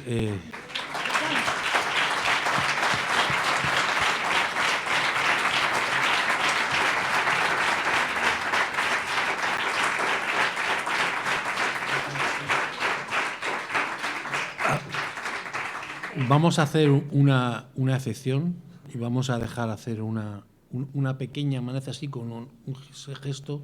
¿Qué significa eso? Una pregunta pequeña, pues... Lo anterior reflejos antes para levantar la mano de las 6. Venga. Están aquí desde el principio, desde las 7. Venga. Hola, buenas. Gracias, Óscar. Vengo del colectivo de jóvenes palestinos en el Estado español, Al-Yudur, y desde la Coordinadora Estatal de Movimientos por Palestina, que es la RESCO. Desde los colectivos pro-palestinos hemos visto cómo estos días, el pasado 4 de octubre, se ha propuesto una ley que ha pasado en toma en consideración, una ley que ha presentado el PP de Madrid que pretende equiparar el antisemitismo al antisionismo y que, bueno, pues supone un atentado a la solidaridad con lo palestino y además cerca el espacio a la izquierda, pues porque al fin y al cabo pervierte una definición de antisemitismo que viene de un lobby sionista para convertirla en un arma arrojadiza, ¿no? Entonces, bueno, por un lado estamos organizando una respuesta social y parlamentaria para combatir esto, y por otro lado quería preguntarte qué puede hacer Bildu, que es una formación de izquierdas, antifascista, anti-todo, antisionista, internacionalista, para ayudarnos en esta lucha que tenemos. Porque, bueno, nos ha sorprendido que no habéis votado y, bueno, pues tenemos aquí un argumentario que le podemos dejar a quien quiera. Enrique Santiago también se va a llevar uno ahora. Sí, vosotros habéis votado, ¿eh? Y nada, y eso, y preguntarte, pues, cómo podéis ayudarnos en esta empresa que se pinta difícil, porque hasta Más Madrid ha votado a favor, el PSOE, por supuesto, y es muy peligrosa, ¿no? Gracias. Sí, no, muy breve. Bueno, yo creo que el compromiso de Euskal Herria Bildu con el pueblo palestino, yo creo que es inalterable y que es continuidad y continuación del compromiso de la izquierda vasca en sus diferentes expresiones con el pueblo palestino, perdón. O sea que ahí, desde luego, no hay ninguna duda. Con el tema de la votación, pues lo decimos con claridad. Y eso tiene mucho que ver con la manera de enfrentar nosotros a la ultraderecha. Es que nosotros decidimos no participar en esa votación, porque nos parece que eso no tiene lugar. O sea, nos parece que es un espacio de utilización de una Cámara con un asunto absolutamente esquizofrénico. Y por eso decidimos no participar en la votación, no porque tengamos dudas en torno a quiénes son los autores de esa campaña y porque tengamos dudas de qué persiguen con esa campaña contra el pueblo palestino. O sea que, bueno, no creo que haya ningún problema, ni vaya a haberlo, para que Euskal Herria Bildu siga manteniendo las posiciones históricas que ha mantenido, tanto con sus relaciones históricas con el FPLP o con otras posteriores. Lo que pasa es que nosotros no vamos a participar en debates interesados de la derecha y la extrema derecha, máximo cuando vemos que el PSOE ya ha doblado y que va a salir que sí, porque ya el PSOE ha doblado y ha decidido que no se puede poner contra eso. Entonces, pues mira, pues para ese debate y ese circo yo no participo, y es lo que hicimos. Bueno, pues para terminar, daros las gracias a todos por estar aquí, a todas. De verdad que la imagen es como, yo me siento ahora, no sé, como Gloria Estefan o algo así, con un estadio lleno de gente. Ha sido un placer. Pero Gloria Estefan era un poco de la gusanera cubana, ¿no? Bueno.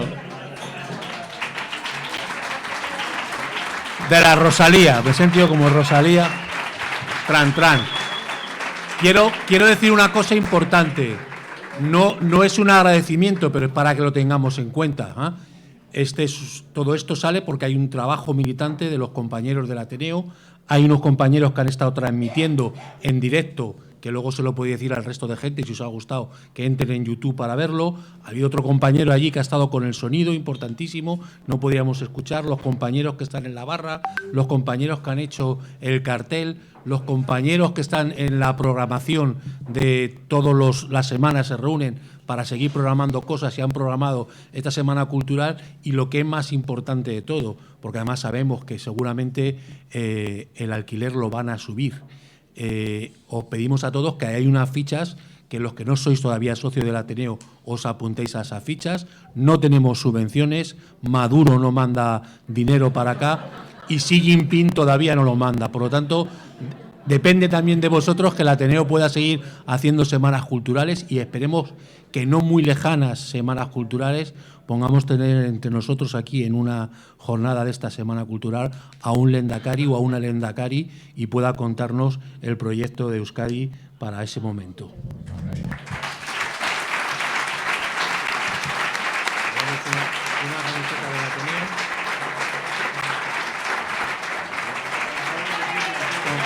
Y un libro de fotografía del barrio de hace unos años.